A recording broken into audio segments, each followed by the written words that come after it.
Neil's very good at when he's writing a script and he gives you a script.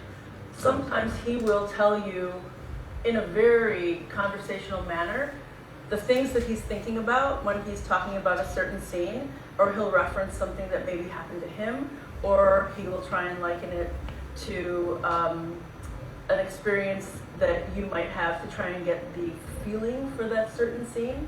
So he never referenced anything that was like a specific movie or something. He would try and make it more personal about when you might have gone on a road trip with your parents or your lover or your friend, to draw from that, because he's trying to get an emotional reaction from the person that he's working with, and then I am trying to connect with the reader and anyone that's experiencing what I've drawn to elicit the same emotional response. Was trying to evoke the same thing was when I work with Neil, pointing like he's behind me. For example, one of the things, there's a page that technically is me running around in my underwear. It is Etain of the third book, or the second book. Etain is also the name of my D&D character because of that.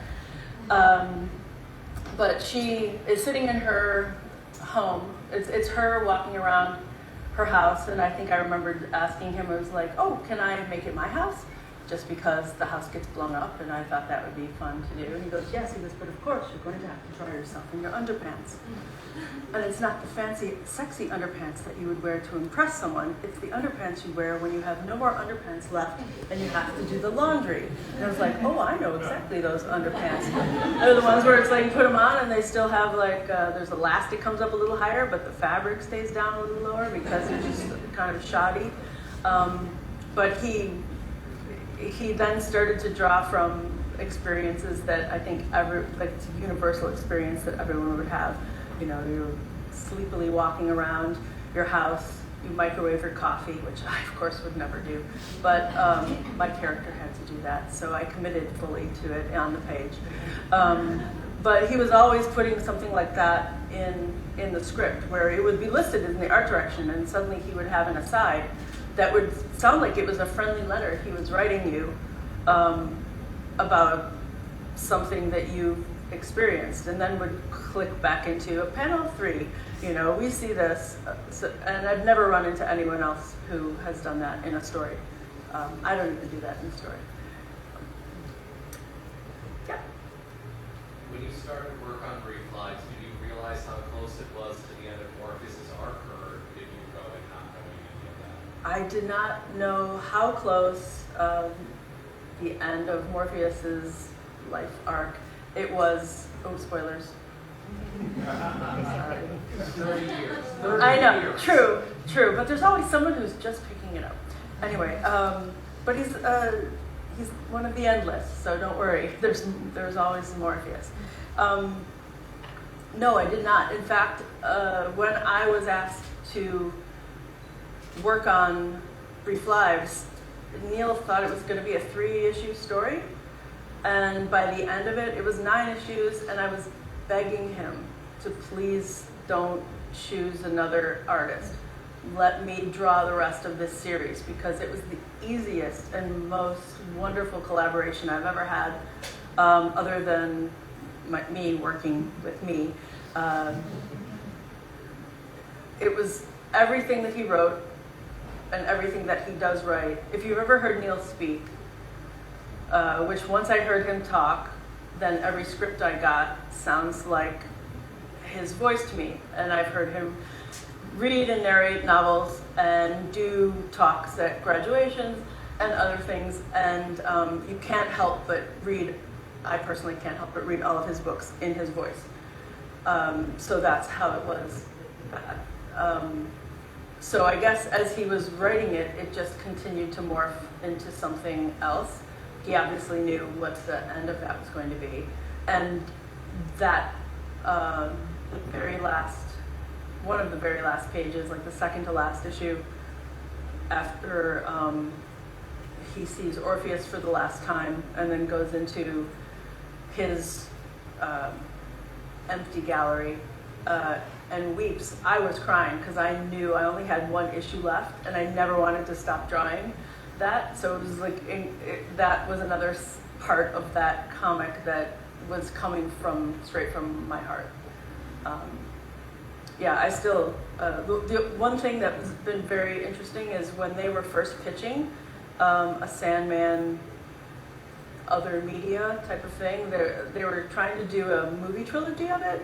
So DC Comics hired me to redraw all of these key scenes from Sandman, and I did paintings because Neil was going to pitch like a 3-movie trilogy, and then I had so I got to redraw everything from Sandman, from the very beginning all the way to the end, in just these vignettes, so he could point to the art that would have been blown up much larger. And then I think there was, J.H. Williams did like a giant thing of the whole dreaming, and then there was some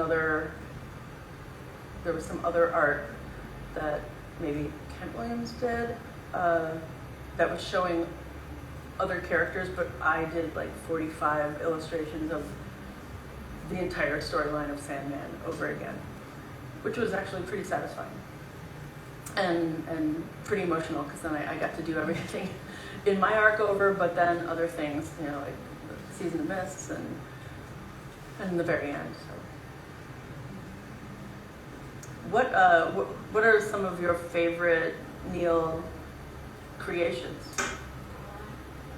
Coraline? Coraline. Yeah? Absolutely. Last Temptation. I have not read that, actually, but I did see on the screen all of Michael Zulli art from that. So that is something that I will have to add to my Neil Gaiman library. Obviously, Sandman is mostly my favorite, but I've worked on other things with Neil, like for Norse gods or Norse mythology. I worked with Craig Russell to do I've worked on Graveyard Book with Craig Russell adapting, and also Norse Gods, which was, what's it called, A Strange Wedding, where someone steals Thor's hammer, and Thor and Loki have to disguise themselves as women to go back to like giants or the trolls to get the hammer back. And it's adorable and comical, and it was a treat to be able to work with him again. Should we start talking about some of the things that we have on the wall? Oh, you have a question? Oh, yeah, I wanted to ask what it was like when you were collaborating with him. Did he have you said he was such an easy collaborator. Was it with notes and things like that? And did you have to redraw a lot? Or was it something that, compared to other collaborators, did you have to redraw a lot? Or was it something that you were just kind of on the same path together? The question is, Revisions. were there any revisions that I had to do? Would I have to redraw a lot of things? Because I had stated that it was like a very easy collaboration to work with Neil. I never had to redraw anything. And what sometimes happens when you get a script, or at least when I get a script from someone, or even when I'm writing something for myself, I'll sketch out a bunch of things. Like, what is the best possible way for me to show this action? Because how many people know how comics are made? Couple, okay. All right, so in most instances of comic book creation, there is a writer, there is an artist, penciler, an inker, then a colorist, and a letterer. Sometimes one person does all of those things. I have done that. Sometimes someone does just the art. There's only one person doing the art. But when the writer writes a script, he writes a script that's in essence kind of like a movie script, in the fact that it gives you art direction on what happens in each panel, and then also what the characters say, and then the artist interprets that to create what you see. And now I could write something, say, Jill gets on the bus, and I could give this to each one of you in this room, and you would all draw Jill getting on the bus, but it wouldn't necessarily be the same drawing, right? It would be the same action, But apparently there were several instances when I would draw something, Neil would tell me, this is exactly what I was seeing in my head. And it happened pretty easily and pretty early on in the series. And I just got this vibe from what he had written. And the specific instance where it first happened was, there's the scene, of course, because Sandman is sad and he's crying, and because he's crying, the whole mood, the dreaming, is affected, and it's beginning to flood. It's raining. It's been raining for days, months, however long you know. And all I could think of was the Winnie the Pooh cartoon, and the rain, rain, rain came down, down, down, and the rain came down, down, down, and it floods the 100-acre wood. And I thought, my God, I think I should draw this like the illustrations in the original Winnie the Pooh stories, you know. And then so I started to do that for a scene where Abel, of Cain and Abel, from the House of Mystery and House of Secrets in the DC Comics lore, was like piling furniture in his house to get on top of it, and Goldie the gargoyle was sitting on top with, I think, a little fishing pole, fishing in the water, and he was, you know, expounding or doing exposition as Cain put the furniture up and climbed on top of it. And when I sent that page in, that's the one where Neil said, that's exactly what I was thinking. So it's like, he didn't say, please draw this in the style of, I can't remember the illustrator's name, I can only remember the writer's name of the Winnie the Pooh stories. Maybe he did both. But that's what he wanted. So by the way he described it was the vibe that I got from it. And then, you know, so I thought, like, ooh, we meshed. That's really good. And then it happened a couple of other times where I would just specifically ask him, it's like, hey, were you thinking of, like, I'm thinking of Arthur Rackham when you described this. I want to draw this like one panel like Arthur Rackham. And he said, yes, I was thinking of that. And like, so I feel like I got it. He hit the nail on the head, and it was like very easy to understand what he wanted. But his art direction is always really conversational and very much like the books that he writes. So I don't know. It was interesting. Has anyone listened to the Audible Sandman, where Neil is the narrator, right? The omniscient narrator. And that's crazy because he's reading the art direction of his comics. And so when I listened to that, I was like, oh my God, this is just like when I was doing Brief Lives, except he really is saying it out loud instead of just me hearing it in my head. There's a page that I did, that I gave to Neil because I loved our collaboration. That is from Brief Lives. It is when Dream and Delirium do find destruction, and then destruction is explaining why he is never going to be coming back to the Endless. And Vince Locke had a hell of a time because he had to, when he was inking that, mask off all of the faces and everything to spatter with white paint, to spatter like a myriad of stars behind them. It's not an easy thing to do because inevitably you always spatter into the part you've already inked, and there's no spatters on any of the characters or the faces or anything like that. So he probably had to cut tape or paper and tape it down to make sure that when he spattered that special effect. And all the lettering was done on an overlay. So what would usually happen sometimes, especially when Neil was traveling, he was traveling a lot while we were working on Brief Lives, and he would be like doing signings or something all over the world. And I started out getting a full script from him all the time when I was working, and then suddenly I would get a few pages at a time. because he was in New Zealand or in an airport in Germany, and there was no cell phones at this time, so I would call him wherever he was. How did I call him, actually, now that I think about it? No. Oh, he had his computer hooked up to CompuServe, and I think I could fax his computer. That's how it was. So he's got a myriad of a bunch of faxes, because I would make these little cartoons of me going like, I need more pages. And then he would either call me from wherever he was and saying, I'm in an airport in Germany. You need more pages? And I was like, he goes, I just sent you pages. I said, you just sent me page. I did that yesterday. Today is today. I need another page to do. So then while I would get a page drawn in pencil, because at the time I was just doing pencil drawings, then I would send it to DC Comics. FedEx made so much money back in the day off of everyone. It was like, Neil would fax me the script, and it would come out of the fax machine in that roll of that thermal fax. Tear it off. There's one page, and then I would do that.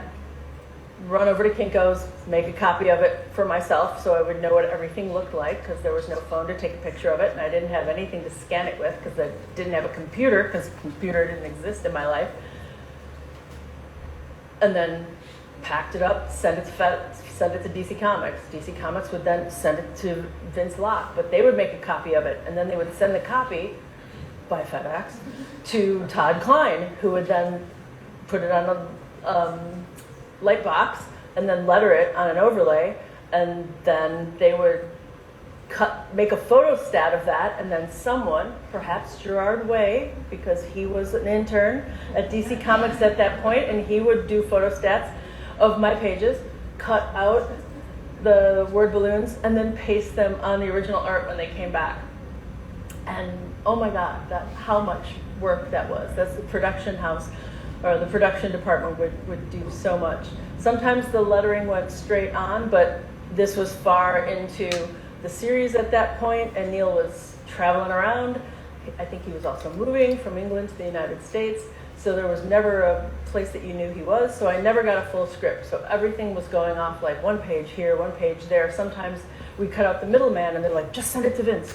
And other times, so in the beginning, you would find there's lettering actually on the board, and then at the end there's lettering that probably you could peel off if you wanted to, if that was your prerogative. But those letters are firmly glued upon that artwork.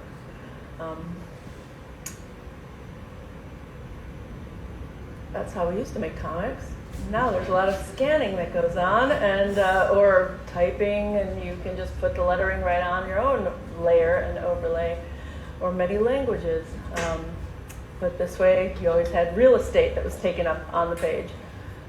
And I kind of liked it that way. Felt connected. There were a lot of people who would call and go, oh, your page looked great. Now everything just kind of happens in front of you by yourself. If we look to the left of that page, this is a beautiful page from Charles Vess, from I think Sandman 75. Yep. Ooh, look at me. Look at me with my archival memory.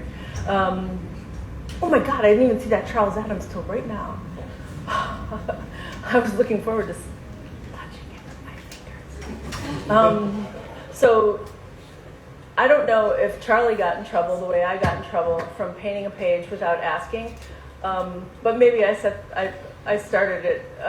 There was a page that happened in this issue that page that's on the wall of mine is where Dream, Destruction, and Delirium all walk outside of Destruction's little Greek villa that he's got, and you're supposed to see so many stars.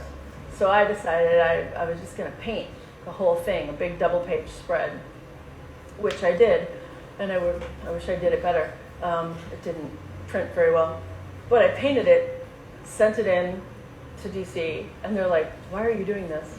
We can't print this." And I said, but we have to do this. And I had this like big back and forth with Karen Berger. She goes, this is very expensive. We don't just have the budget. You have to ask before you do things like this. And I said, but it's really appropriate for this part than just to be black with a lot of splattered stars. It's like, I'm sorry, I'll never do it again. But then Charles seems to have painted on there because that's a completely different painting process. And I don't know if he asked before he could do that. But boy, is it beautiful. Right. I mean, you can't, that's really the only way you want to see all of his artwork. So that one too, because he's painted on there, and there's pen and ink on the bottom, there's there's two acetate overlays that have lettering that's straight on the acetate overlay because you don't want to stick anything on that painting. Also, I wonder, somewhere, someone's going to have to put some white underneath there, because it's just the letters on the black. There's no white, but I know that there's probably white in the issue. It's not there, so I can't see. I believe that issue won Science Fiction Award, a Hugo, maybe? And then I thought they took comics out of the category because... I think it was the first Shakespeare issue. Yeah. That was the one that won, and they changed the rules. They changed the rules after that. They got a little persnickety about the fact that a comic book story... Why do people think that just because you wrote something that's not as long as a book, it's not as valid? I don't know. I personally have been moved by many comics, and I've cried many times for many comics, including while I've been drawing comics, because what the writers have written have made me cry. And then I try and be like, if I'm crying, I have to do something that's going to make the reader cry. So, what should we do? Should we look all the way around? Well, there's the Charles Adams that I don't know. Apparently I had my back to and didn't see.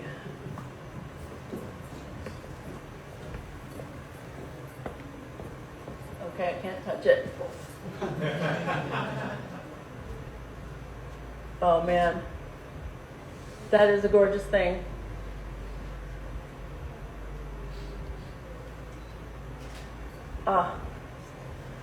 I have nothing else to say except that I wish I had that. Next Thursday, 10 Do you take a check that'll bounce? Well, this looks like it's done from an old-timey illustrator standpoint. This is obviously on an illustration board because the illustration board is like manila colored. And then he's got a mixture of, it looks like gouache and pen, and then ink wash on there. And this, for all the students who might be watching at home, this is perspective. This is 1-point perspective, and you want to learn how to do this properly. Don't rely on your app to do it for you, because if you don't know where to put the vanishing point, you'll have straight lines, but it won't be correct perspective. I love this neighborhood. Okay, I have notes for these things, many notes. I was interested, I called Neil to ask him, what are the important details of these items that you've got that I won't know anything about? So, I didn't even know some of these things existed, and I wish I had some of them. So this, Snow Glass and Apples, and I think Murder Mysteries, which might not be in here, but there were versions of them done in this special box set by Seeing Ear Theater, and it is an audio version of Snow Glass and Apples that predates even Audible. So before Audible existed, there were kind of like radio play theater companies that liked to do. I know that there was I think a Neverwhere that was done as a radio play, maybe for BBC. So they did a version of this, which I believe in that box right there, it might have CDs in it. Someone back me up on this. Matt? There's CDs in there, right? And the snow glass apples? Yeah. No, it's just a really decorative wooden box. It's a decorative wooden Yeah. box. Okay, so this would be the script from it? Not just, it's the novella in a very limited Okay. deluxe, in a slipcase. The slipcase is in a box. It's levels of ridiculous. Oh, okay, all right. The box Right, so this gorgeous. is the box and the slipcase. I mean, that box is crazy good. Yeah. But where it came from was from this production. So I guess that was made after they did that. I thought this was a box full of sounds, but it is not. And then, okay, so Biting Dog Press did the books, and there are illustrations in there by George Walker. So this is not illustrations by Colleen Duran, who did the adaptation of Snow Glass Apples. Then there's an American Gods reader's copy, and I am not a book collector. I am a book reader. I am a person that bends the book and dog-ears the pages and uses every receipt and flower and thing that's around, a pen as my page, as my bookmark. But that's not what will happen with this book or the other books. So this is a reader's copy with text that's the author's preferred text. So this was the text that Neil preferred. Maybe there were some things that were edited out in one of the other versions. That there was very expensive copies that are done, usually that they're the author's preferred text. And the first time it appears, it was in like this super, super fancy book that was like extraordinarily expensive. But then they got a lot of feedback from people who had bought those, that then they wanted to be able to read it. They're like, I've got this book, I spent a lot of money on it, it goes in my reading or my collection of things that I'm never going to touch now that you've signed them, and it would be like, you know, like your slab CGC comic, right? So they made a version that was less expensive so people could read it, which was nice. And that's what this is. I do want to flip through it, but and let's see what else we have. Stardust. Oh, I opened up right to that page. There's no notes on Stardust. Great. It is the gift edition. That's all I got to say about that one. It's a gift. Miss Forcible is the original animation paint test bus. So if you like Coraline, I loved those ladies. They were fantastic. And I loved as French and Saunders did the voice for them, which couldn't have been more perfect. I am amazed because I never know. You know, when you see stop motion things, you never know what size anything is. You know, some things are small, but then when they need to do other things for close-ups, they make larger pieces. And I found this fascinating because I was like, are there a bunch of maquettes out there where they're just like doing the makeup for Miss Forcible, just trying to figure out like what color scheme should we do for her? And I'm assuming that's what that is for. It's like, how do we, like, instead of just doing a bunch of sketches, it's like paint her up and see what she looks like. She looks good. And then, of course, this beautiful edition of Coraline, with little buttons on there, like that very much. Keys. Does anybody else here just collect keys? If you go to any place you find like an old skeleton key, I have so many skeleton keys that I pick up at antique places or house sales. I'm always, you know, this key is magic. One day it's going to just open up. I also give it to friends when they have a big change in their life. So I take a new key. Well, of course, I'll smudge it. Put in some salt. Get all the bad juju off of it. And give it to them. Tell them it's to open the door to the rest of their life. A new beginning. Especially if it's been a hard change. What else do we have here? Oh, wait, I do have a note for that one. This was a Christmas card. The Neil Gaiman, this one with, oh, I'm too white for this. With this writing of, it's kanji? Okay. He didn't give me the notes on that.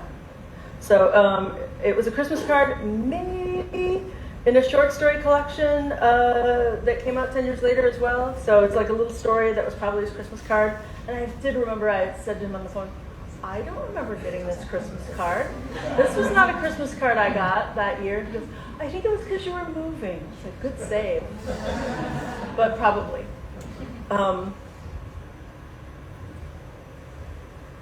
It is homemade, and this was hand sewn by Neil. So he did the little ribbon binding on all of them, packed them up, sent them out to everybody but me. Now I want to see what's in there. The bottom illustration is,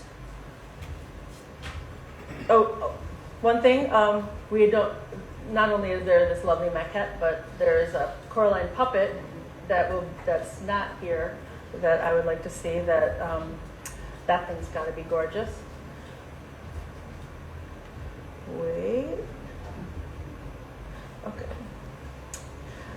This is a Jim Lee story that Jim and Neil wanted to collaborate together. So he said it is just a cool, limited thing that they did through Neverwhere. And Neverwhere is like Neil's little hub where you can find out info, contact Kat, get things like this. And if you're a Jim Lee fan, and who is not, it's so interesting because it's like kind of a departure from what we always think of as his regular superhero style. He does do some really wonderful paintings, and his muse is obviously his wife, Carla, because she's in this illustration or story, and he's in there too, in a teeny little picture. But I've seen some of his paintings that he's done in his home that's like a painting acrylic and other big watercolors, and they're big. So it's nice to see. Of course, I don't know when he has time to do all this because the man never sleeps. But that's just a really lovely, like, kind of more rendered in maybe black colored pencil or charcoal pencil and some white ink on looks like charcoal paper to me. Very sweet. And Charles Adams.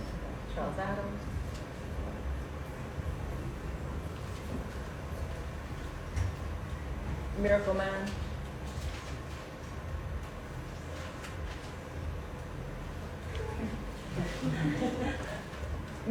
Marvel Man and Miracle Man. Like when I first started reading this storyline, it was called Marvel Man.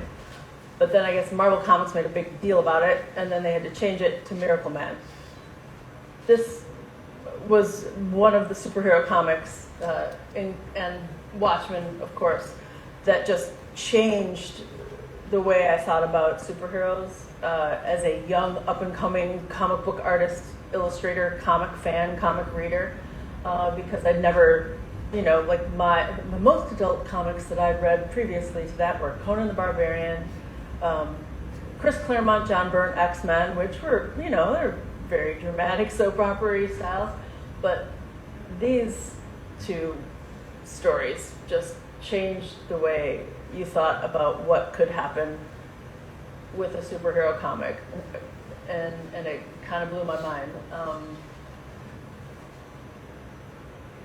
And this, if you have a chance to come up and look at it, also is like really beautiful on illustration board. A lot of stippling. It takes patience. I don't have patience. I think it's John Tottleman. Oh, yeah. Yeah. And this is when Neil was writing Miracle Man. I like that we have the color guide here also. Wow. That's amazing. This is how comics used to be colored. you would obviously have your black and white comic, and there would be a copy made of it.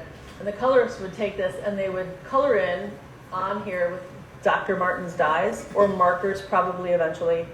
But I believe this is probably dye or paint. Huh, I can't tell. Some of it looks like paint, some of it looks like marker. It's old. And then in the margins, you will see they would have to write a code for the printer. So it would be like there's what's that? Don't take your glasses off, Julie. YR3B3 for the hair.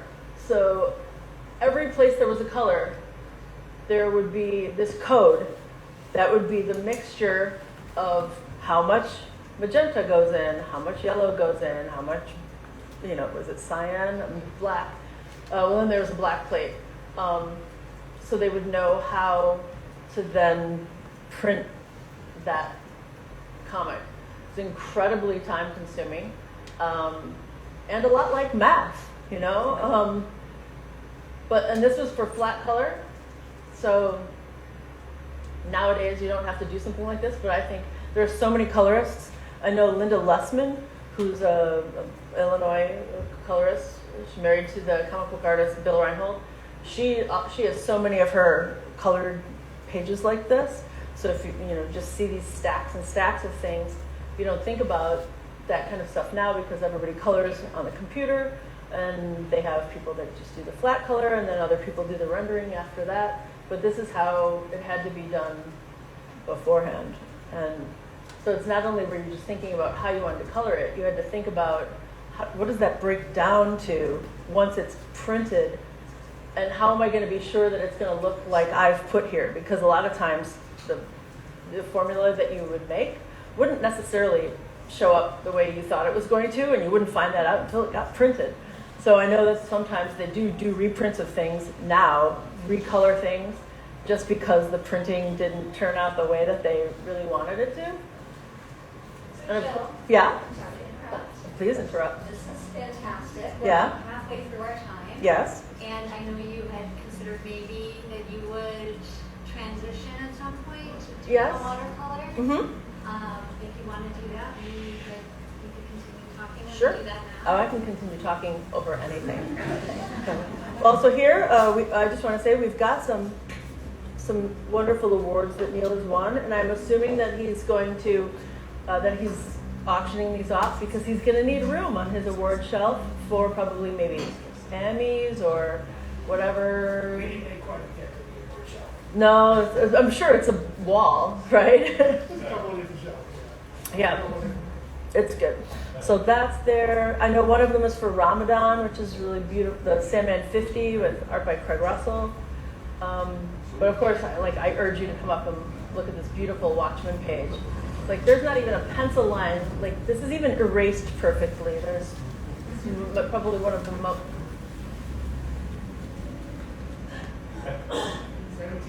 17 panels on a page. Oh my gosh. The only thing that's bad. I think it's also one of the few awards pages.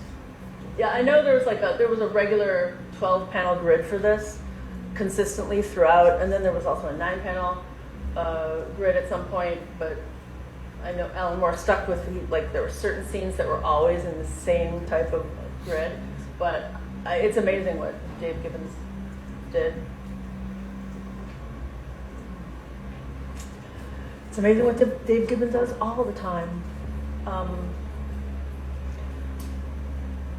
Many toys that I do not have, but I do have this one because I designed that one. I have one of those in my basement. Over here, Neil says that I did this for him for no reason. And I was like, no, I had to do this when we were doing a signing together because people were continually asking for these characters once I drew them like this. And I think it was like the recreation of that exact scene in Sandman 41, or 40, probably 40. And And then, as Neil would be always saying, like, you know, hey, who has markers? Well, I want to draw something. And then he would, oh, that's very lovely. And I was like, well, here, you can have it. Is this an original? This is the original. That's the original. It's the only piece that Neil received. Yes. He had to have it. Mobius is one of, like, my hugest influences. And one of my favorite artists of all time, and like I still can't. I got to meet Mobius once. I drove him around. I drove him into the city when I was 16 years old from the convention because I was the only one that had a car. And so I have a print that's signed to me. It's one of my dearest possessions. This, of course, is a recreation of one of the scenes in Brief Lives at the very end.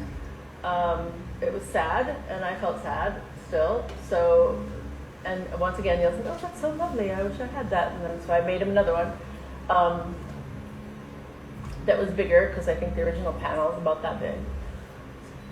And then there's a gorgeous Michael Zulli painting. We have many, many Michael Zulli illustrations in this catalog, but to see that close up with all of the different mixed media is very inspiring, and also I wish I knew how to do some of those things. Like those clouds. I'm not the best with opaque medium, but I won't stop trying. So, I'm not sure how we can do this so we can see it, but I brought some watercolors.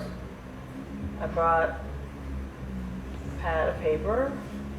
I drew a Sandman, which you probably can't see from there, on here. And I was gonna talk and paint because sometimes people like that. That sounds great. Yeah? Do you need some And then, of water? course, someone will get it. I don't know how I do need water, actually. A vessel that you like the water in? This is my travel vessel, so it's like I have all of my paint rag. Every time I stay at a hotel, I steal a washcloth. I do painting. Got my travel paints.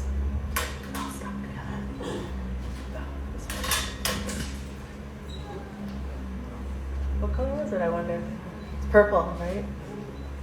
I think, oh no, it looks like black. Wait, no, it's purple. Wait. Yep. Oh my gosh, did I not have black in here? Oops. All right, that's going to be interesting. I used up all the black.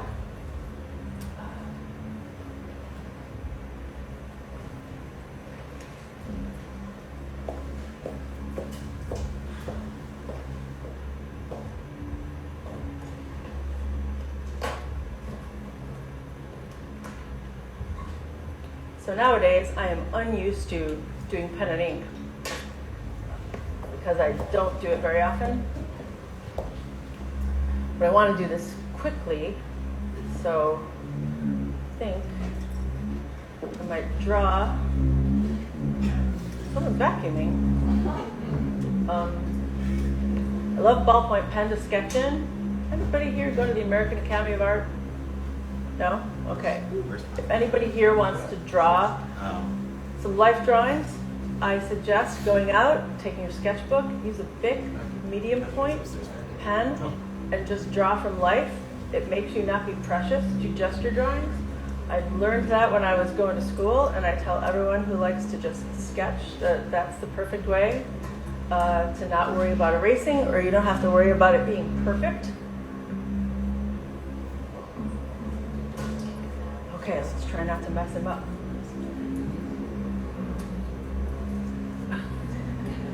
That's so funny. Okay, this might be a sepia tone drawing because I believe I have brown and I don't have black. Black is empty, and I'm too lazy to mix up every single color on the palette to make black. So just for the heck of it, to make, come on, you. Really? Interesting. no juice. You might be able to help you out with that if you don't have another one. I'll wing it. I'll use blue. I'll use this blue pencil. So I'm going to just draw an outline to make it go easier, so then I can go through and do the, the planes and the mood with the watercolor. But this is very much like when I'm drawing a comic, or painting a comic, or drawing and painting a comic. I go through, I do a pencil drawing first, and then I go and tighten everything up, either with a pencil, another pencil, I should use this blue one more often. And then after that, I go through and paint. And then after I'm done painting, if I was doing it more painterly way, there's nothing of mine here that shows that. But mostly when I paint with watercolors, it's like I'm drawing comics with paint. So after I'm done doing the painted part, I will go through and I will make an outline in paint around each section of like the figure or clothing. And most of the time, like you'll see, like everything is done in ink on white paper, but I don't use black outline. I use the color of whatever is the major color of what I'm drawing, so it makes it a process that takes a lot longer. It's a bit more tedious. But so say like Sandman, he pretty much he's pale, he's one color, more or less. But say his robes are midnight blue instead of black. I would go through and do an outline of the darkest blue on my palette around all of the outline there, which would take the place of an ink line. I tried doing it, I started doing this when I did my Scary Godmother book. And at first I tried to do pen and ink drawings and then paint over them. It didn't look like what I was seeing in my head. So I ended up having to do the much more time consuming way, because you go through, it's like, okay, what things are green on this page? Let me just do all the green outlines. Now let me wash my brush out. Oh, let me do all the orange things that are on this page. Oh wait, that's not dark enough. Let me go back. Let me do something else. So you also have to wait till something dries, because not everything responds the way you want to, and also weather affects how your paper takes the paint. I know in the summertime, if it's humid, like it is here in Illinois, I have to make sure that I always have air conditioning running, or sometimes a dehumidifier, because my paint won't dry, or it won't dry the way I want to, because the paper itself has sucked up water out of the air beforehand. So ideally, wintertime is, or autumn is the best time. For me, I find to paint. April, too many raining, too much showers. April showers, spring, May flowers, but also slower painting time. Then I have the hair dryer, which is my cat Oberon's enemy, and I'll have to dry everything off so that I can go in and do the type of wash I want after that. Gosh, they should get a floor, not too much carpet upstairs.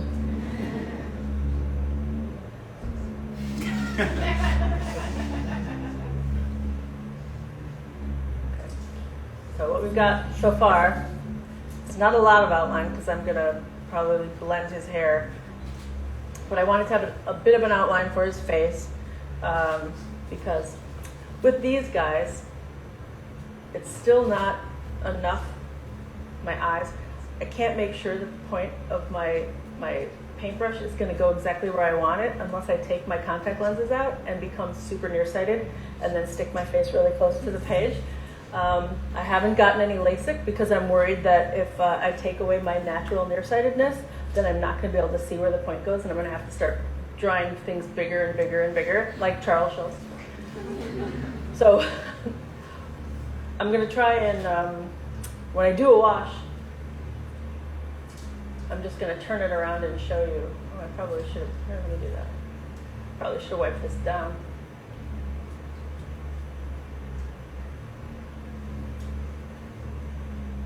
Okay, wipe you down.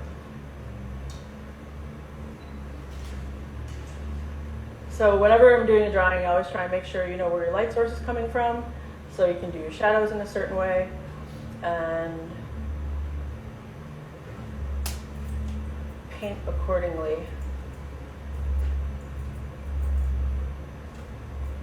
And because Sandman, he's always kind of in shadow on one side.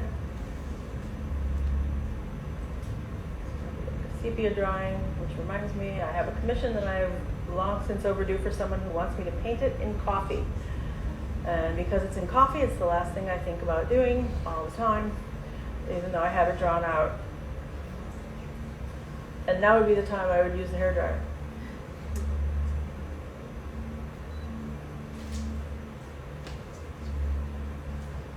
It's also why I don't do many process videos online.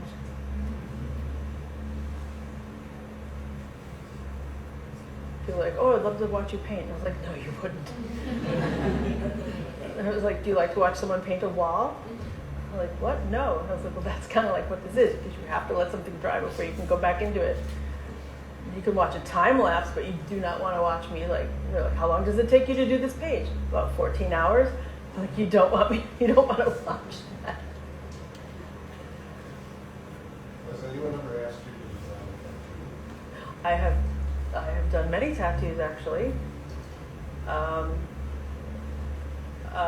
Sometimes people just lift panels that mean something to them from comics that I've done. I've also designed tattoos. I do like it when someone tells me where they're going to put it on their body, because that will change the design. No, I'm not thinking about something creepy. I'm thinking about, like, if you want something on your arm, it's different than if you just want something on your arm, right?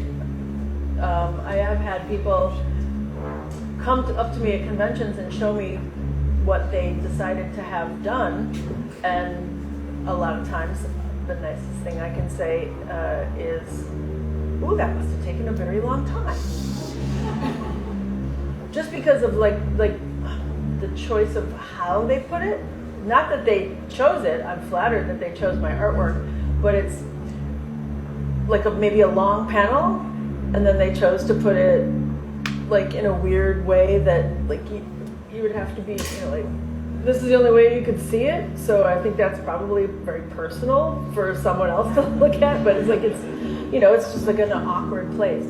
Which is why I ask if someone wants me to draw a tattoo. It's like, well, where do you want it? Do you want it on your leg?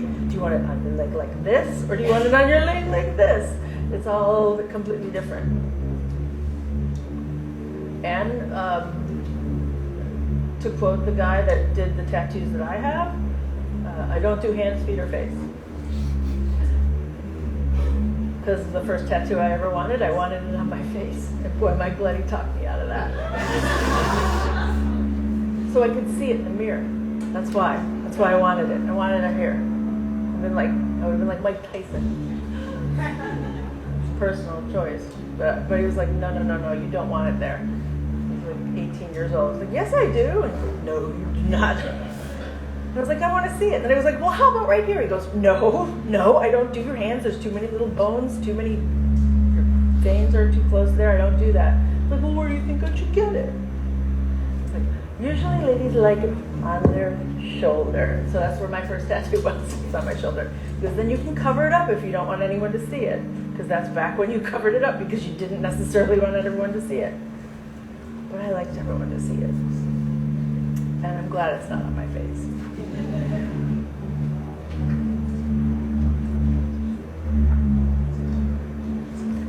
So far I got that. Now I gotta just let it keep drying and try not to go into it before things are done. But some of the things that have happened here is like I put some dark in here, but then it bled quicker than I wanted it to.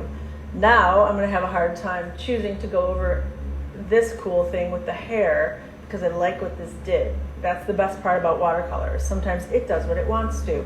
It doesn't do what you thought it was going to do. It does cool watermarks and bleeds in certain areas.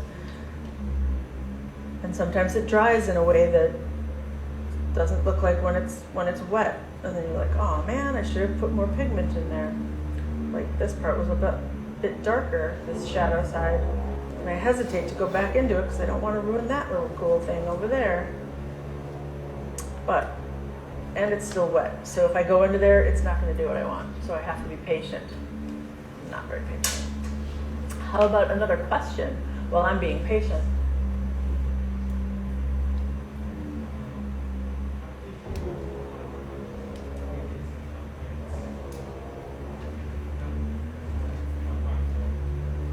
Can you say it a little louder?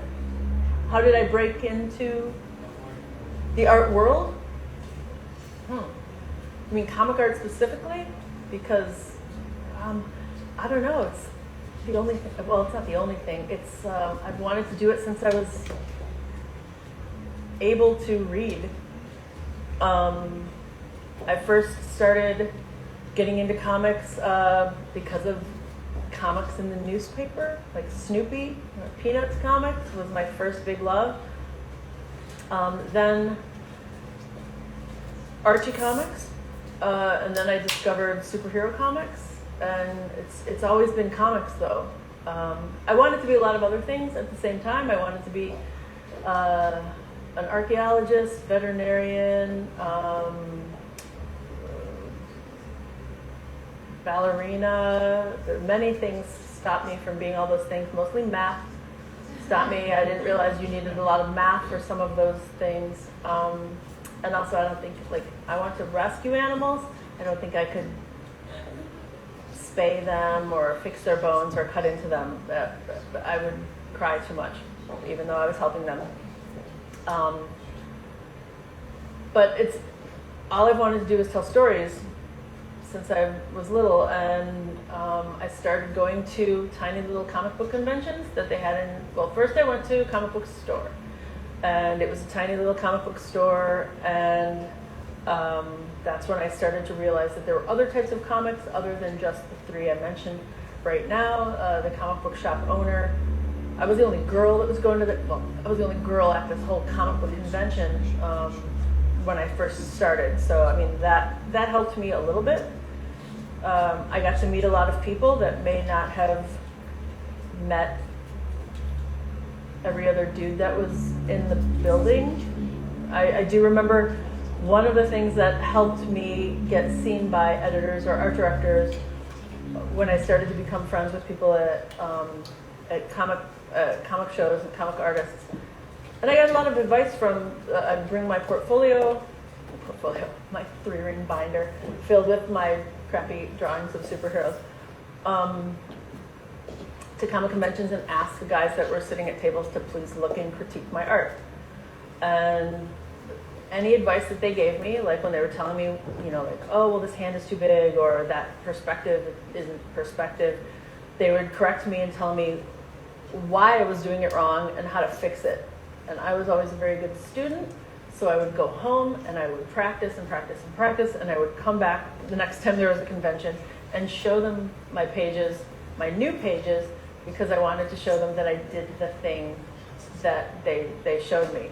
And if you ever ask me for a critique, I will point out the tangents in your drawings first, because that's the very first thing that Bill Reinhold pointed out to me when he was telling me all of the stuff that I needed to work on. Hey, wow, I'm really, oh, I hit the right spot, look at that. It's amazing. So I went to conventions, I listened to what the people I asked told me as far as what was wrong with my art. And by wrong, like, they never told me that I was bad, and I was bad. But they said, I drew exactly the same way you did at this age. The only thing I think I did right was I listened to their advice. I went to art school, and when they told me to go to art school, they said, don't try and force comics into the curriculum. You already know comics, you know how to draw comics, you're there to learn everything else. So learn design, learn anatomy, take photography, paint, do all of the other things, and then apply it to comics, which is what I did and what I recommend to anybody that's going to school. You know, it's like if you can read comics, you understand comics. There is an art to storytelling. Not everybody is as versed in it as they could be. That you do have to learn, and you have to learn how to draw it. But like, you know how to read a comic. If you're in the West, here you read it from right to left, top to bottom. If you're in the East, you read it left to right, top to bottom, but the other way. And that's just a constraint of how people learn to read. So, I mean, I did remember there was a time when I had gone to art school, I was getting better, and I started to have,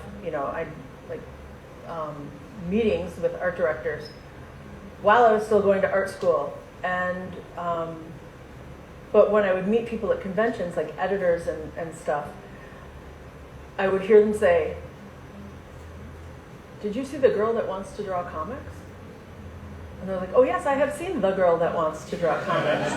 Yes, I saw her today." And it's like, "Oh yes, I'm going to see her tomorrow," because I was the only one there. So it was easy for me to, I guess, whether or not I was good enough to stick in the mind of whomever was meeting me, because there weren't a lot of me. Conversely, all of my friends that I was with, it's like, "Did you see the dude with the flannel shirt and glasses and beard and mustache that wants to draw comics?" It's like, which one are you talking about? Because there were lots of them. So I just think that, because I stood out and it wasn't something that they saw a lot of, I kind of got my foot in the door to meet people that could also help me get further into comics. And a lot of comic stuff is like accidents. The way I got work at DC Comics, I was living in Ohio with now an ex-boyfriend, and I'd gone to a bunch of other comics that already comic book conventions. I was doing comics for First Comics at the time, and Evan Dorkin and Robbie Bush, who was coloring Sandman at the time, at the very beginning, were coming back. They were going back to Brooklyn from like Detroit after a convention, and they stopped in town, and they needed a place to crash, so they stayed at our house. And if you ever know any comic book artists, whenever we get together, it's like, "What are you working on? What are you working on? Like, show me your Xeroxes," because then now it's like, "Show me your phone. What's your Instagram? What's your, do you have a TikTok?" But before it was like, "Do you have any Xeroxes?" And of course, like out of their portfolio, they'd pull out like, or a roll of things. It's like, "Well, I have this issue and this thing, and I was doing this." And everyone would compare things, and they were like, "What are you working on?" Jill was like, "I don't have anything right now. I'm like in between jobs." They're like, "Oh, that's crazy. Well, I think I was in the office turning in pages the other day," said Robbie. "I think they're looking for someone to draw Wonder Woman. I'm like, you should do some samples for that and send it in. I'll let Karen know you're going to send some." I was like, "Okay." I'd never read Wonder Woman before. I knew Wonder Woman from TV, but I didn't ever read Wonder Woman comics. Like I said earlier, I was a John Byrne, Chris Claremont X-Men fan, and that's the kind of stuff that I read. So I had to borrow all of these, the first story arc of the George Perez run on Wonder Woman from my friend Troy that I did improv with, and because I used to be in an improv troupe. And I was like, "Hey, I love this. This is amazing." And made up my own couple pages worth of story to send in, and then I got a call from Karen Berger asking me did I want to do some samples that they would pay me for, which was just phenomenal. And And then when I did that, she asked me, did I want to be the regular penciler on Wonder Woman? And I was like, why would that even be asked as a question? And then I guess while I was working on Wonder Woman, Neil Gaiman would come in to New York every once in a while and go to Karen Berger's office because he was working on Sandman, and he saw my pages on her desk, and it's like, oh, who's that? That's lovely. I'm making that, I don't know, I think he said that. He said versions of it, so I'm assuming he said that, and he wanted me to work on that based on things that he saw. And then Karen would say, oh no, she's working on Wonder Woman. She couldn't possibly work on Sandman. And he's like, okay, well then I'll wait till she's available. And that's how I ended up working on Brief Lives, is Neil just waited until I was available. Of course, I had no idea he was asking these questions because my assistant editor at the time never mentioned it to me. But when I got a new assistant editor, the first thing he did was like, hey, do you know Neil Gaiman's always asking when you're going to be done with this? And I started sweating because I loved Sandman comic. I remember being on the phone, standing by the fax machine phone, as Dan Thorsland is telling me this, and like just started sweating down my body, and then I could feel the sweat run down my back, and I was like, it's really literally running down my leg and into my shoe. Gross. But I was so excited, and I was like, I want to do that. I really want to do that. He said, well, I'm going to see if I can get your contract run out somehow, or we can move it over, or just have it as a regular contract instead of just for Wonder Woman. And he did. So that's if we'd never changed editors, I would probably have never gotten that job. So it's all by accident, really. It's coming along. It's getting better. Now I just have to don't go back into it. Don't go back into it. It's starting to look cool. This is the point where I ruin it, because I'll be like, oh, I'm gonna just keep going back into it. It's like, oh no. So I'm gonna let it. Take another question. How about a question way in the back, and then we'll come back to you.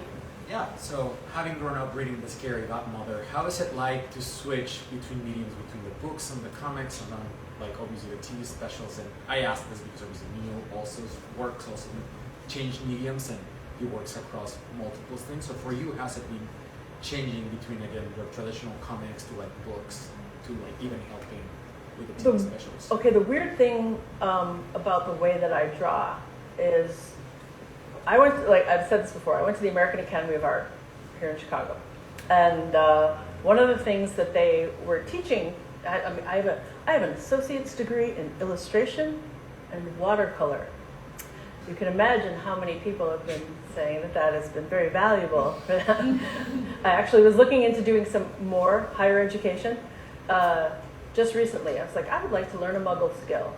And I would like to do one of these online courses. And of course, the minute that you hit send, please send me some info about, they're like calling you on the phone already. And then they're telling you how, you can be, if you have credits that they can be applied, and do you have a degree already? And I'm like, yes, I do have a degree. And I said, I have an associate's degree. And I was like, what is it in? I said, it's in watercolor and illustration. And you heard.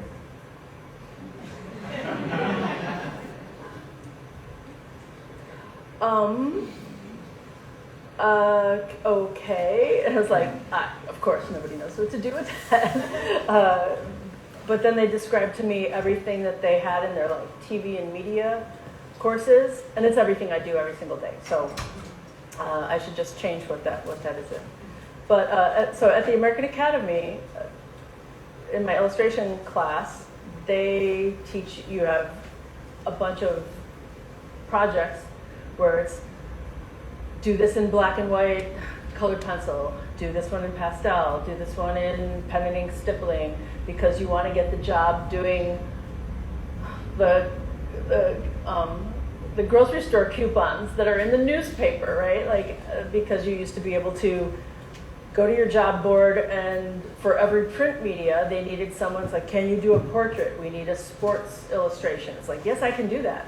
And they taught you that some people ended up developing a style that was their own. That would be the sought after style, and you would have an art rep that would rep you as the I'm like Bernie Fuchs, right? Like I illustrate in oil painting and I do this type of stuff, and everyone would be like, oh yes, we want that. But me, every time I would do a different medium, it would come out kind of like in a different style. So it seems that when I draw Sandman, it looks like one thing because I'm drawing Sandman, and it just comes out that way. I don't plan what it's going to look like. And then when I started to draw Scary Godmother, it came out like Scary Godmother. The only thing that's I've taken from that is the way that I paint now. So it's like I'll paint, I'll let it dry, then I'll do an outline in paint instead of a pen and ink or a colored pencil, even though I've messed around with that a little bit, but it doesn't look right for that. But if I had to do a pen and ink illustration for something that was, maybe kind of like a Charles Dana Gibson style, I could do that. When I was asked to do the Death's Door manga, they're like, hey, can you draw in this style? I just went, yes. And I didn't know if I could sustain that for 192 pages, but I eventually could because that's what my school kind of trained me to do. It was get the job. You were never supposed to say no when someone said, hey, we've got this magazine job. Yes, I can do pastel, and then you figure it out afterwards because they were teaching you everything.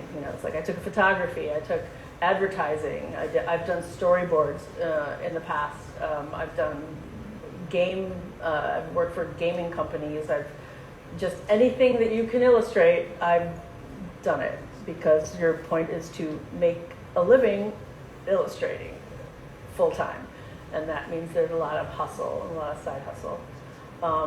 When I went from so Scary Godmother went from here's a book that I want to make for my niece when she was born to hey, oh my God, this is a book. Why am I just making it and trying to sew it together? I should try and get this published. Okay, so how do I want to do it?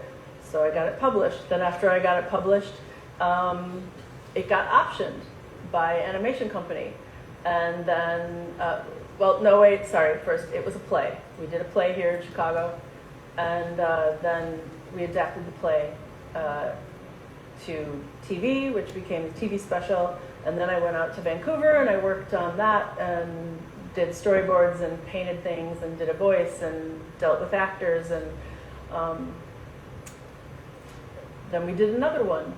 And so it's kind of like I've learned the improv rule of saying yes and. I will say yes and to pretty much anything as far as storytelling or my life because it always leads to something good. It's like, don't be worried about if I can do this. It's just like, no, I know I can do this. I just have to just tell me the recipe of it. I'll figure it out. So it's been really fun and interesting to work in so many different mediums. I mean, I loved working on the play. We did set design, made costumes, and painted sets, and adapted all of my Scary Godmother stories and comics that were around at that point to a one-stage play where you ran into problems that turns out were also the same in animation. I had no idea that computer animation, you couldn't just magically click the mouse and stuff appeared. I didn't know that you had to build it, and that building it was expensive. So where we had one stage in 1 hour with children that were going to watch the stage, so we can't take an intermission because kids won't be able to handle it. You had to wrap it up in an hour. So we had 1 hour of a play, which we then had to turn into 47 minutes of TV. And we could only build one set, really. We could build a bit of an outside set, which was the graveyard set. And then we had to get the kids inside, and we built armatures for what was the haunted house. And the same way that on the stage, we just had stuff that we turned around, and then magical lights went on, and put a little fire in the fireplace part, where the haunted house became the Scary Godmother's house. In the the 3D armature, it became the same thing. It's like we had this structure that was rendered one way for part of it, and then rendered as Scary Godmother's house because it would not cost a lot of money, and we only had like, when we made the first one, we had like $800,000 US, which at the time was like 1.2 million, which was still, I think, just the almost no money at all to make things. So there was some flash animation that we did from my art. They used my watercolor paintings to render structures and backgrounds, and I painted some background paintings for things. So I was very happy to make it, and I know it's much more primitive if you look at it now, but remember it was made we worked from 2002 until 2003 to actually make it, and with almost no money. So it was the best we could do with the money we had, and I love all of it. Yep. Bill, I don't have a question, but I need to tell you this much. Time is up. It's 7:25, and I don't know if you feel like this is ready to share, but we do have a bowl that you can pull a number from. Or do you want to look? I'm almost done. Okay. I mean, it's got some beautiful water flowers in it right now. What I might do is just do some more. Well, it's still too wet to go back into. Someone will get this. It's just, we might have to hang around for another half an hour for it to dry enough for me to finish. And still, it's a quick thing. So I'd be more than happy to pull. How did you do this if you had people pull the thingy? I think that we might have to, what the team is magic. Your magic is spreading throughout the building.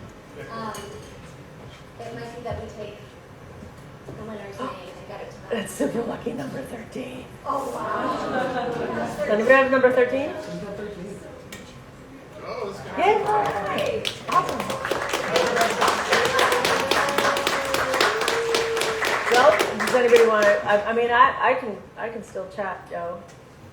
We have to actually wrap up. Oh no! Yeah, Okay, well let me throw some more darks on here to make it look a little bit more We can professional. also let it dry, and then I'll get the work that's individual one way or another, and we have to deliver it to him. It's fine. But yeah, let's wrap up. Ask any more questions. Yeah. But we really need to, unfortunately. Well, if we have to, it's 7:28 probably now. Yeah. Okay, we have 2 minute question. Dean Thornton, Magnola, Morrison, when would you ever consider doing a automatic? That's a good idea. Yeah, I have a lot of super fun stories. I feel really fortunate that a lot of super famous, awesome comic creators are people I consider friends. Also, I'll throw a wrestling shout out there too. Like I've also collaborated with Mick Foley. If you guys are wrestling fans, he's like such an awesome writer. I did children's book with him, and so it's like I've worked with writers that have spanned other medium. I don't know. Would people be interested in hearing in someone transcribing me blathering on about stuff? It would be a very free-form book, I think.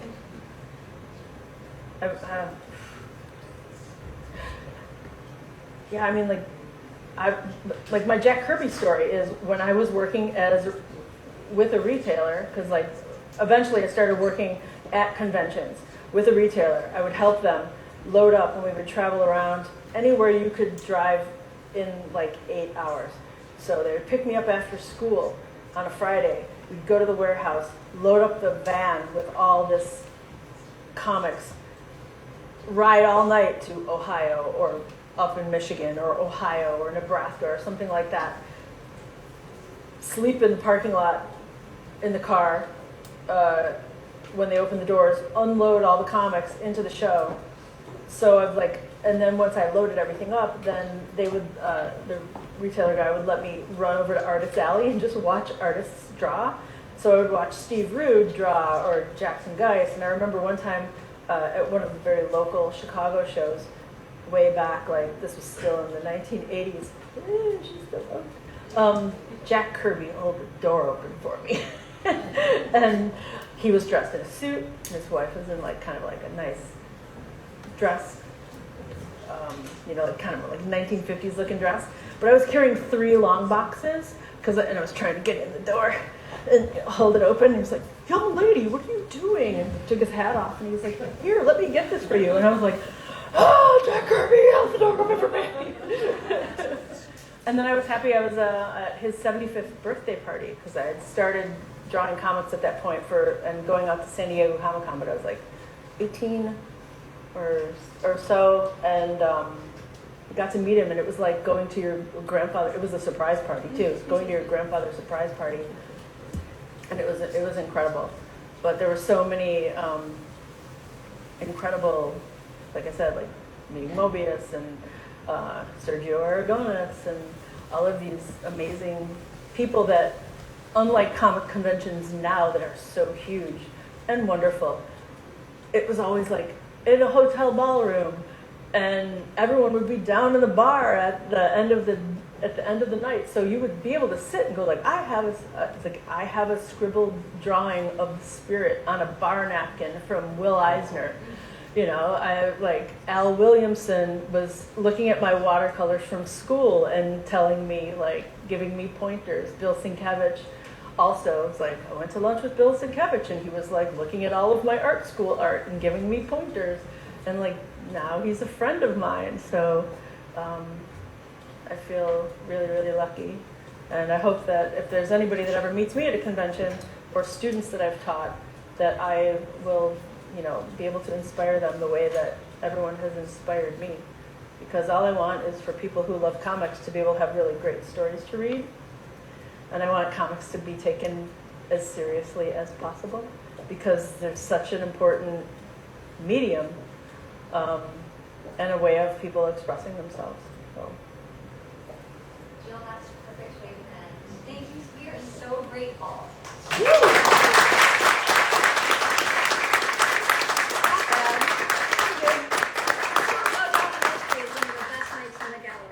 Oh my gosh. Well, we're going to have to one-up that. All right, so you'll have to come back. Of course. All right, thank you. Everybody, before you leave, make sure you grab a catalog. They're here for you. And we hope to see you in a couple of weeks because what's the star of the next comics? There is a lot of art, but the Action Comics #1 is 8.5. It's going to be a record-breaking book, and we'll have it here in person. Right. Oh my God. It's estimated to go at what? I think I said to somebody else earlier, like conservatively 3 million. 3 million. And that's a crazy thing to Yeah. be conservative. Right, I'm not right. jinxing it or anything, but I'm totally writing the heist movie of that. You got the Careful, security guard. security's gonna get really.